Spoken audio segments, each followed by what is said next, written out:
ladies and gentlemen. Welcome back to DAO Talk. This is DAO Talk Weekly, your one-stop shop for everything DAOs. This is episode 34. I am Tommy. And I'm Vision. Welcome back, my friend. It's been a great week. Things are heating up as we're leading into Ethereum Denver, which will be in 3 weeks? We'll be there within 3 weeks. So it's getting close. Events are hard to plan. Things have been going crazy on the tally side of things, crazy in our world over here, but that doesn't mean we're not going to bring you DAO Talk Weekly. It comes every week. It is inevitable, just like Thanos. Here we are. Frisian, how are you doing this week, my friend? We're back. Another week, another DAO Talk. Things are heating up on chain, you know? Some of you are probably on chain degens. You've probably noticed the gas cost is going up, not just because the price of ETH is going up, but because the gas cost in Gwei is higher. We've been burning that ETH. And when you see a lot of on-chain activity, it probably means there's going to be a lot of stuff happening on Tally too, because, everything that's happening on Tally is on-chain.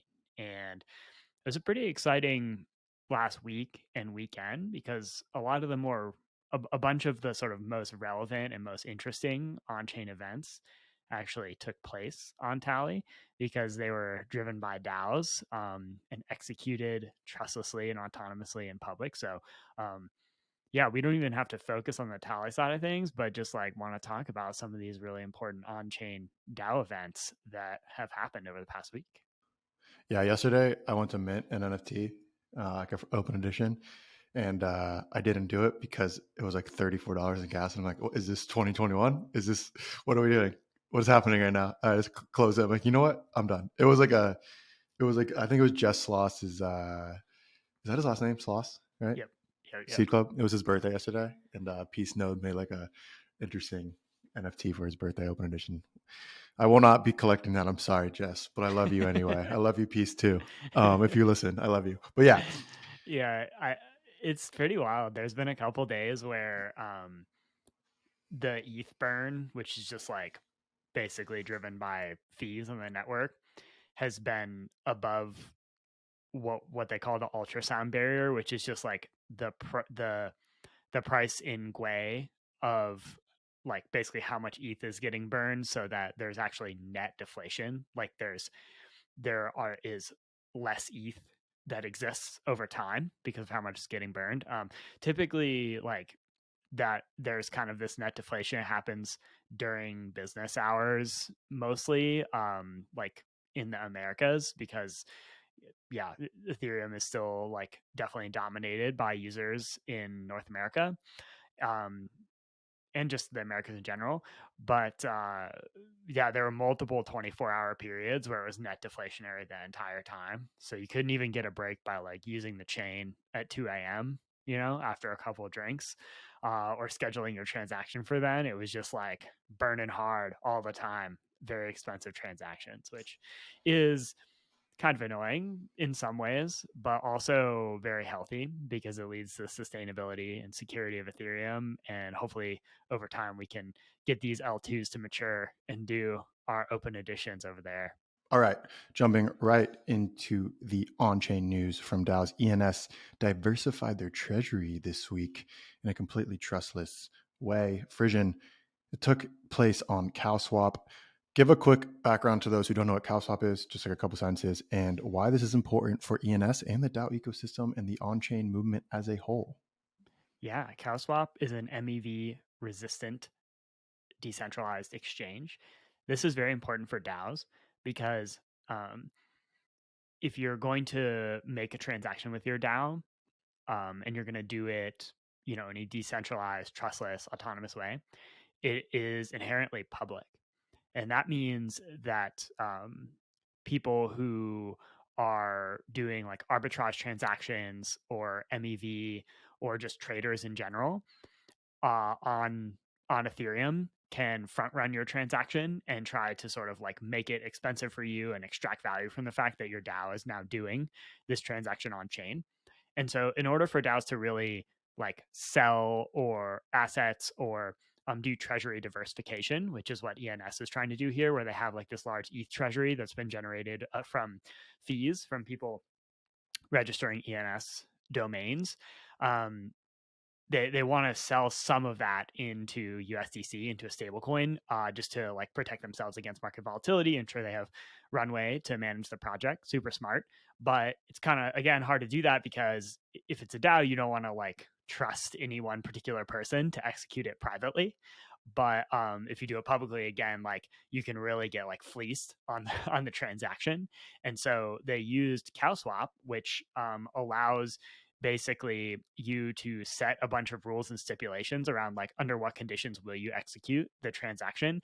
And then CowSwap has this like crazy tech that goes and looks at like all of the on-chain venues for, in this case, selling ETH for USDC, and executes it like across all of them to try to minimize the price impact and MEV slash slippage that occurs with the transaction. And it worked. So this proposal passed on Tally. The community was in favor of doing this. And then the transaction executed autonomously through CowSwap, and there was like very minimal slippage on the transaction. So they got most of the value from selling 10,000 ETH, which is a lot of ETH.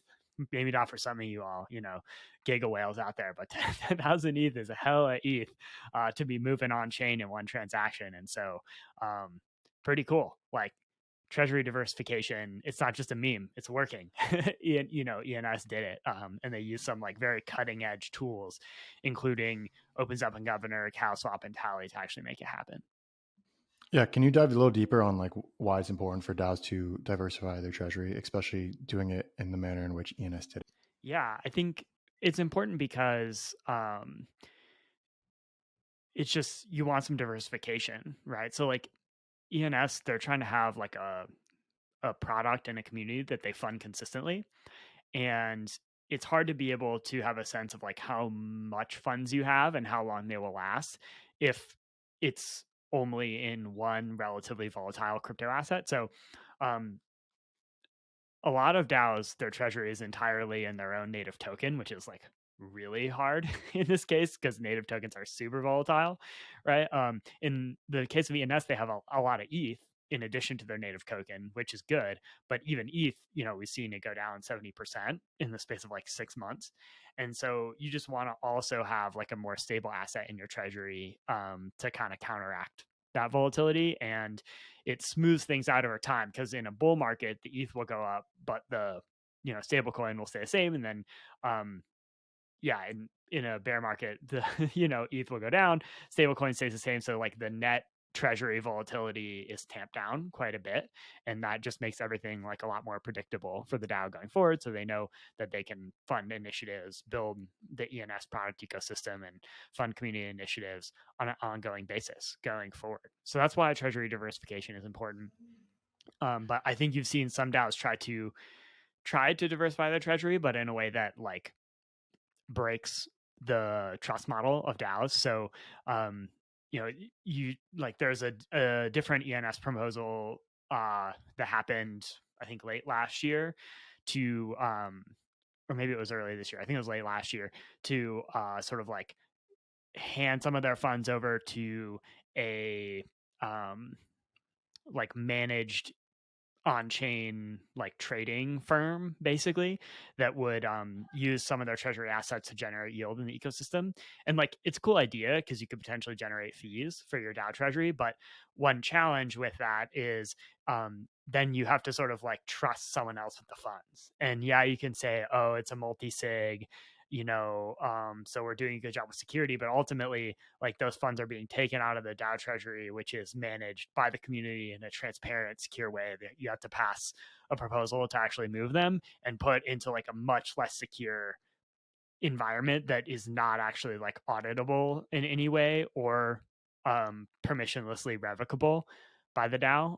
So that's like a challenge with some of the approaches that DAOs, alternative approaches DAOs take to treasury management. So this is really cool because it's like very effective, like selling some of their E3 USD is like a very effective treasury diversification strategy. And they did it in a way that is like consistent with the trust model of the DAO. So very stoked about this.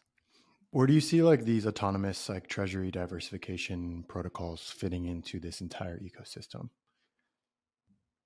You mean like Like Air Finance, something like that. Yeah. So I think I'm not like an expert on all the protocols that are out there. I know we interviewed Yep. Air Finance for DAO Talk. Mm-hmm. That was when I was out, out raising, an infant. But so I should re-listen to that episode. I don't think I got to it, but I think there's probably teams that are trying to have sort of a mix, like make their protocol as trustless as possible, where the DAO can somehow still like audit and revoke the funds, but they're able to be more actively managed. So there's probably space for that. It would be like potentially more sophisticated than just straight up selling some of your ETH for USDC. Like that's like super simple, right? So you can't like, LP or try to generate yield or do anything else. You're just doing a spot market sale of ETH for USDC. And so something like Air Finance probably enables like more complex strategies, but still tries to retain some of the DAO trust model. There's probably space for that along that trade-off ecosystem, but certainly like starting with just like a spot sale of like a volatile asset that you have a shitload of for a stable is probably a really good place to start for some of these DAOs. Has there been any history, and I might just be blanking here, but of these protocols, for instance, like ENS or like an L2, selling their native token, not like in the sense of using it for public goods funding or for grants, but for just diversifying the treasury, converting it to a stable. Like, has there been like a large on-chain sale in that sense, or am I just? Yeah, I don't think there's been a lot of examples of this. And uh it's harder than doing it with ETH, right? So they literally sold ETH in like one transaction. Actually, it was a bunch of transactions because like CowSwap broke it up into a bunch of transactions. But like from the point of view of the DAO, they sold 10,000 ETH one time transaction. That's I don't what's 10,000 ETH in USD right now. Is that like Like it's like 1.6 1.5 million. million? Yeah, Yeah. 1.6 million. That was a big like spot sale, right? If you tried to sell $1.6 million of almost any native DAO token, like spot in one transaction, it would probably be like catastrophic for the price. So like ETH has enough liquidity to be able to do this, whereas like most DAO native tokens don't. It's also more interesting in other ways.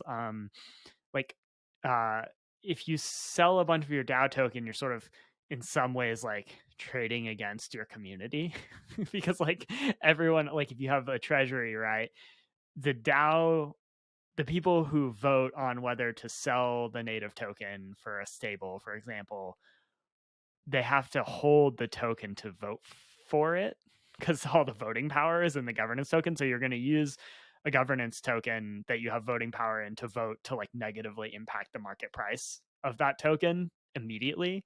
I think that's harder from like an incentives perspective. And so I think there's probably some work needed to sort of like think about how we can drive like longer term holders of a DAO token, because if you're holding your DAO token for the long term, maybe you want to actually diversify the treasury now because you think ultimately that will allow the DAO to continue to drive, value going forward for that token. But if you're holding it for like, next week, you're definitely not going to vote in a proposal to like market sell a shitload of it.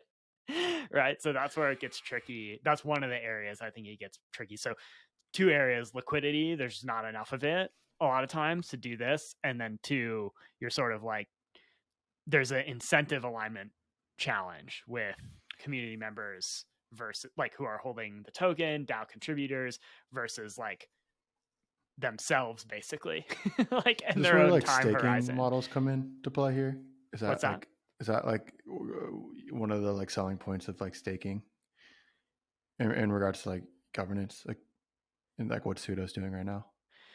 Yeah, so we can hop to the Yeah, let's move over to SUDOSwap. the SUDOSwap proposal. It's a really good point. So another interesting on-chain event that happened over the last week is the sudoswap DAO launched. So sudoswap, we talked about this some last week. It's like a NFT AMM proposal, and they launched this like fully on-chain DAO where the treasury is custodied, not custodied. It's controlled completely by the DAO, and so are relevant protocol upgrades.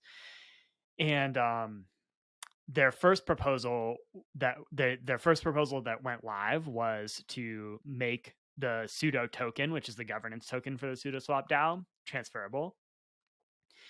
And some of these incentive alignment issues seem like they kind of like played out here as well. So a community member stepped up and made this proposal, and it got a lot of yes votes, or a lot of for votes. It actually got more for votes than against votes, but it didn't quite reach quorum. So in Open Zeppelin Governor, you set a quorum, which is like what percentage of token supply needs to vote for a proposal for it to pass and be executed on chain. And I think SUDOSWAPs is at like 4% or something like that. And they didn't quite get to 4%. And yeah, there's some like some potentially some like incentive alignment issues happening there, where with SUDOSWAP there's like actually already a liquid token that is associated with the project called Xmon, and in order to participate in SUDOSWAP governance, you have to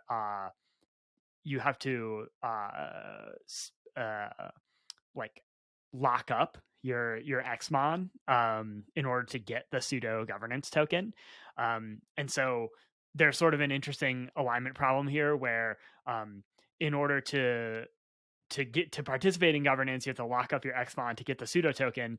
But then as soon as this pseudo token is made transferable, there's a good chance that some of the liquidity on the Xmon token migrates to the pseudo token effectively.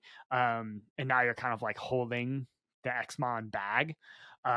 So slightly different like incentive alignment issue, but I think it's in the same category, which is like, we've talked about this like with governance tokens. It's a topic of discussion in Ethereum community. Vitalik's brought it up. Like when the governance token is also financialized, you sometimes get these like interesting incentive kind of problems or dynamics that affect the outcome of these DAO votes. Oh, there's so much to unpack here. Like, again, like coming back to the whole, like, there's so much work to do. The cliche of like, we're so early and shit, but like the more and more, I mean, I feel like we're seeing way more experiments and way better questions being asked, and like actually seeing people like take shots at things, especially like even just in the time we've been doing this podcast. So it's cool. It's cool to see. And actually, like, these questions like that we've been exploring here for the last 2 minutes about like token holder incentives absolutely applies to another huge event that took place on chain, DAO event that took place on Tally this week, which is Uniswap's the Uniswap proposal to deploy Uniswap v3 to Binance Smart Chain. So this is one of the most controversial, juicy DAO proposals that we've seen in a long time. We actually talked about it on previous episodes of DAO Talk when it was just in community discussion mode, but it went live on chain, and that's when things got spicy. Curious your thoughts here, Tommy. What we saw play out here with the Uniswap proposal over the past week. Yeah, it's interesting, right? Like they're very clear. Like everyone knows why they're voting that way, right? Because they want their bridge to be used, right? A16Z is an investor in Wormhole. Am I correct? Right. So I need to. I'm trying to remember which bridge is which. I think it is. Let me hold on. Like I'm highlighting it right there. Yeah. Wormhole proponents are hopeful that A16Z will vote in line with the temperature vote. I think it's the opposite. So I think the proposal is to use the Wormhole bridge to deploy Uniswap v3 to Binance Smart Chain, but A16Z is an investor in a different bridge, like a competitive bridge.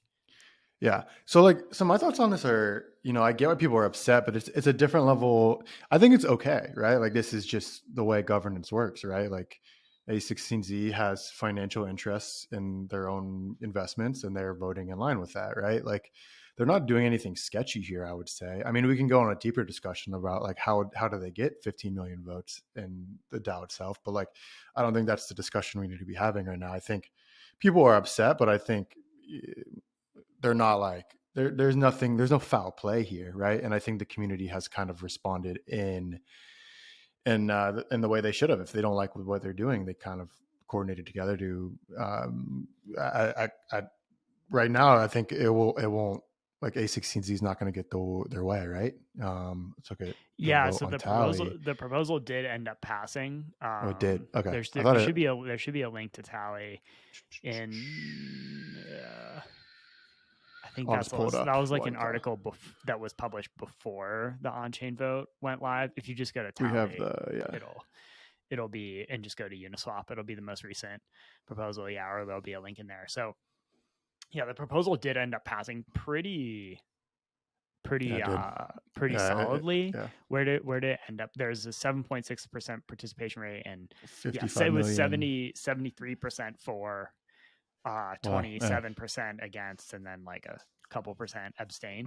So it ended up passing pretty solidly, although A16Z cast their vote pretty early on in the proposal life cycle. And when they cast it, I think they moved it.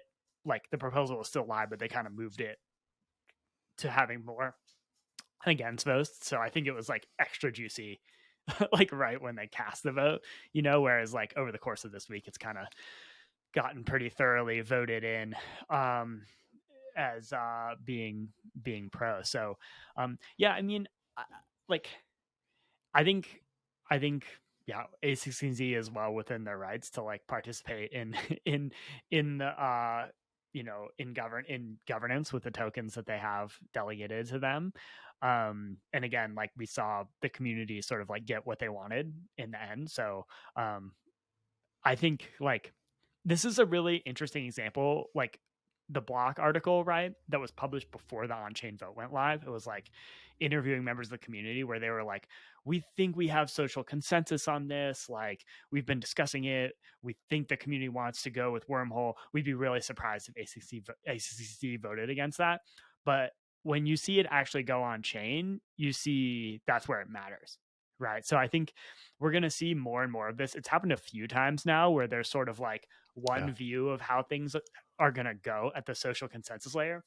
And then like people are almost surprised that like the on-chain vote plays out how it plays out. It's like, I think one thing that it's really important for DAO people to understand is like, if you have a DAO that's like actually decentralized and autonomous, then, the social alignment is really important, but it's not actually relevant for the decision that's made or for like any change to the protocol or disbursement of funds from the treasury actually needs to occur on chain. Right. And so what's been interesting with some of these ones is there's sort of like an increased focus on the actual on chain vote, because that's where the actual action is. One thing that we're trying to think about at Tally is how we can sort of help drive alignment between the social consensus process and what's actually happening on chain, because right now that activity is very dispersed, where there's basically like a bunch of like discourse threads, maybe a snapshot poll that happens, and then there's just like this wholly new proposal that goes live, and there isn't like actually any sort of connection between the on-chain vote and the social discussion. So that's one thing we're thinking about Tally, is how to kind of close that gap. But super important to understand kind of these dynamics, and I think a lot of people in the community learned about them over the last week or so. Yeah. Yeah, it's a good lesson. I mean, that's what I said. Like people are upset, but like there is no foul play. Like Kobe had this tweet right here. It's like even if like the whole point of being able to vote and vote on chain is like you're dissenting an opinion. I think if the only way you could really be like, oh, A16Z is like being shady here is if they waited till the last second to make that vote and empty the whole 15 million vote clip. because if they didn't do it early on, you don't, they kicked the hornet's nest by doing that, because the reason I think it passed is because people had time to be like, fuck this, I'm going to vote for it because I don't want A16Z to control this vote. Whereas if they wanted to, I think they could have waited till the very last second, voted for it. And I don't think there would be enough time to, like you said, like when they voted, it swung the vote in a massive way. And they could have waited to the end and taken the chance that there's not going to be as that high of a voter participation, which is historically relatively true, and then swung it at the very end. So it's pretty cool to see people learn this lesson that like, hey, like the social consensus, it matters, but like when it comes to like rubber meeting the road and shit actually getting done, like it doesn't. That goes beyond DAOs too. Like historically, like every political drama ever is just like, oh, the social consensus behind the scenes of like, I'll vote this way, or I'll do this way, and then you get to the actual like time for you to like put your money where your mouth is and go on record and vote. And there's always some dramatic scene about like someone getting backstabbed or something. Like you can trust all you want, but until it's actually executed on chain or actually put on the record, nothing is safe. Watch your back. Look out for yourself. So it's pretty cool to see. The Tally newsletter is alive and kicking and revived with Cool Horse Girl behind the scenes penning that. This week's newsletter covered this entire drama that we just talked about. DeFi's Great Paradox, VC token holders. It goes a little bit deeper into what we just discussed around the existential, undertones of, what that means for, A16Z to have that much voting power, what it means for DAOs as a whole, and how VCs play into that entire role. And then if you scroll down, or if you're not watching, we'll link this in the show notes. This is different than the DAO Talk newsletter. This is the Tally newsletter. Focuses on a lot of on-chain proposals, like, or not a lot, but like all the major on-chain proposals that are happening during the week that you might have missed. Usually there's a deep dive at the beginning of the newsletter that covers a hot topic. This week, obviously, was A16Z. And then some good recommendations, 10 things to read, some podcast episodes, and then a meme of the week at the bottom. It is a great read if you want to stay up to date on everything happening in the DeFi DAO world and everything going on chain, which, like we just said, is what actually matters. So go check that out for sure. Frisian, thoughts on the Tally newsletter? Nah, stoked to have stoked to have Cool Horse Girl. Check out next week's issue. Let's keep it moving. Speaking of moving, ETH is tanking while we're on this call. I know. I saw my short is short. Once again, not financial advice. Carry on. I saw it in the article and I'm like, wait, is that live? 1580? Holy shit. But Tally API, the private beta is happening right now. There's only a few days left in the private beta. So if you're listening to this and you want to get in on that, go get in on that. There's a tweet. If you're watching, you can see it. We'll link it in there as well. You can go learn about the Tally API, get an API key if you want to use it as part of the private beta. We love our beta testers. I think we've had a pretty solid amount of people reach out and start to experiment with it. And this is what we'll be highlighting at ETH Denver, what people will be building on, what devs will be hacking on at ETH Denver for those bounties. Frisian, you want to give a quick spiel on the Tally API and why people should care about it, even if they're not necessarily, a dev that wants to build on the Tally API? Yeah. So what we've been talking about is that the on-chain proposal, on-chain vote, on-chain delegation is where shit actually goes down in the DAO. And so Tally, over the years, we put a ton of work into our API to make this like really nice architecture where you can have a front end that is populated and consumes DAO data in real time, what proposals are live, what the voting is on those proposals, who has what voting power delegated to them, which DAOs exist and are on chain. And so now we're enabling everyone else to use that data. We did an interview that I got on Monday with like the main architect of our API, Chris Rusiniak, and he talks about, like, it's exciting because there's so much stuff that we could build at Tally that we just don't have the capacity to build, and now hopefully other people will build it. So check it out. Absolutely. Super exciting stuff from the Tally API. That'll be public pretty soon. Also, the documentation of the Tally API is fucking awesome. That's a big project from Raf, our CTO, who hopefully we'll have on DAO Talk in the future. I think Raf would be a great DAO Talk guest. He is arguably the smartest person I know, which is great that I get to work with him. So he took care of these docs. If you're watching or just want to go learn more about it, you can pretty much learn everything you need to know in these docs right here. So go check those out. A great tweet thread from Frisian and yours truly this week. Did you know Tally is a great place to learn about DAO delegates, right? It's a great place to actually delegate, but it's also a great place to go learn about DAOs and learn about delegates.